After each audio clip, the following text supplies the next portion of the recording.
Shalom, all praises to Yahweh Bashem Yahushai, and double honors to the apostles and the elders of Great Millstone, Bashem Rakakwadash. My name is Yakabo from Plain Tables Camp in Philly. Elder Apostle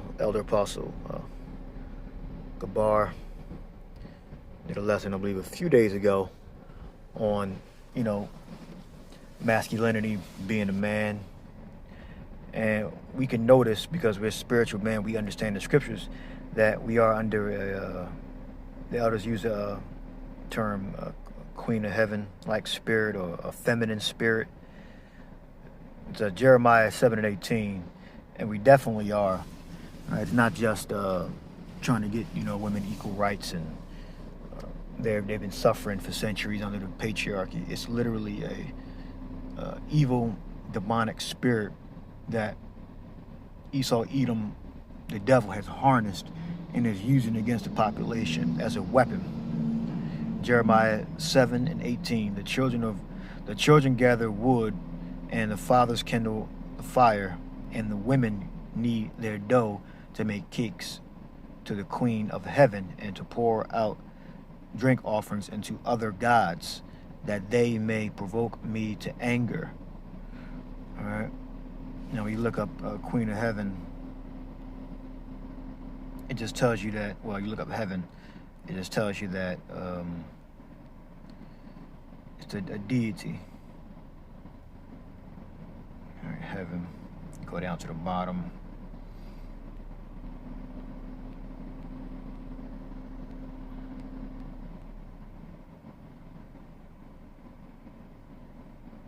Heaven. No, not heaven. Queen. Shalakia. Go to Queen.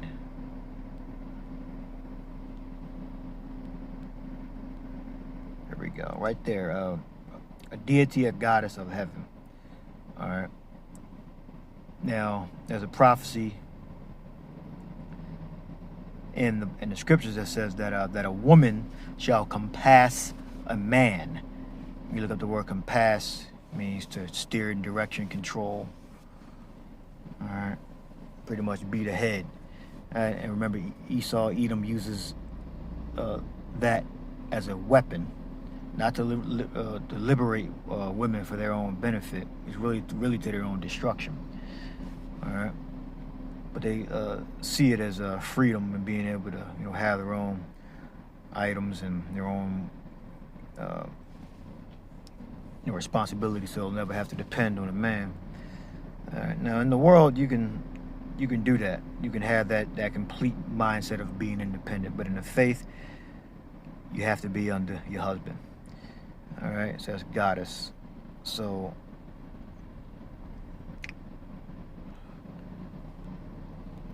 let's have this article here. It's illustrated in the Bible. When you look up the Queen of Heaven, just type it in, Queen of Heaven, and then these are some scriptures that come up besides the seventh chapter of Jeremiah there. Fertility goddess, of whom the Israelites, especially the women, offered sacrifices and worship in the days before the fall of the southern kingdom of Judah. Now, when you worship the Queen of Heaven, back then you would bake cakes and pour out drink offerings and everything like that. They don't necessarily do that today, although some would, but the majority of women and men, they don't pour out drink offerings. Right now, what they do, they'll let the women actually lead them. All right, it says in their worship included burning incense and pouring out drink offerings. All right, this was obviously a form of idolatry. All right, then it tells you about the different variations of the names in different cultures. As the phrase Queen of Heaven may be a title of the goddess Ishtar, perhaps the same goddess in the biblical Ashtoreth. All right. And I guess he's reading from, or the person that wrote this article was reading from a Bible dictionary. All right.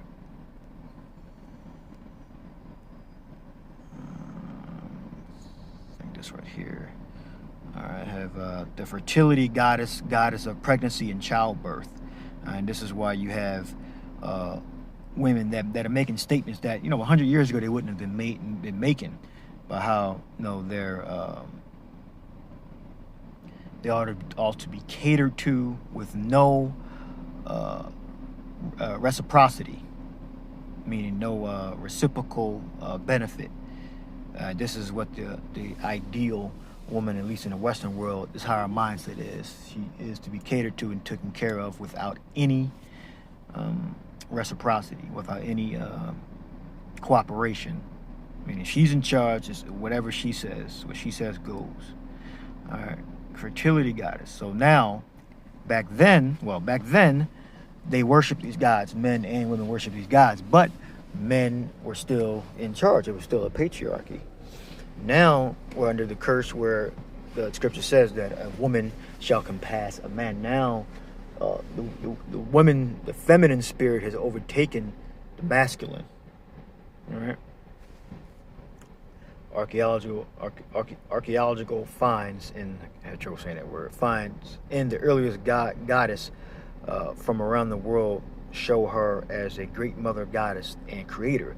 This is illustrated by her large breasts and swollen belly. And the goddess, in this form, the goddess represents fertility of both people and the land upon which they lived. All right, later in history, the fertility goddess embodied the fertile nature of the earth itself, and these female archetypes are also usually mothers of other deities, so seen as patrons of motherhood. All right, so it used to represent both. Now it just represents just the woman. Now, over time, goddesses became increasingly differentiated, representing a multitude of different aspects of the female and the natural world. The fertility goddess listed below are linked to various aspects of the mother. Some are grain of earth goddesses, others represents fertility, pregnancy, and childbirth. You also discover several moon goddesses, since the phases of the moon are linked to the woman's menstrual cycle. In many tribal societies, even today, women are at their most fertile at the time of the full moon. All right. So then they go into the different gods. It says how to work with the fertility god. All right. It says the list below. Let's see. What the goddesses aspect. All right. If you want to work with the fertility goddess, you can choose to work with the goddess from the first list. So it's going into the different lists of the different goddesses. All right. So the main point is that they worshipped the fertility goddess, Ishtar, Queen of Heaven, to get blessings of fertility. All right. Now they use those blessings really to get control over the children, over the certain finances, and control over the family in general. So they're using this evil worship to gain power. All right. Do they provoke me to anger, saith Yahweh? Do they not provoke themselves to the confusion of their own faces? So you're not supposed to be worshiping these gods, because when you worship these gods by being the dominant, when you're supposed to be the submissive, taking charge, coming up with plans to lead, this is what causes you to lose your heritage, lose your identity, and the worship of our true God, which is Yahweh and His Son Yahweh Shai. And that's what it means to be confused in the face. Is to go off from worshiping the Father and the Son. It's Isaiah 46:8. Remember this and show yourselves men, bringing again to mind, O ye transgressors. And we look up men, bring it into mind. Remember this and show yourselves men. It's Ayash which means to be a man, show masculinity, champion, great man. All right, so that'd be the conclusion of this lesson. All right, the worship of the feminine is real. All right, but today they do it in a very subtle, very cunning manner in which they don't necessarily bake the cakes. They don't pour the drink offerings out. What they do now is the woman is in a position of power, and the men follow the woman in certain aspects. So that's idolatry, and we are not to submit to that evil, wicked rule. So hope you were edified. Shalom.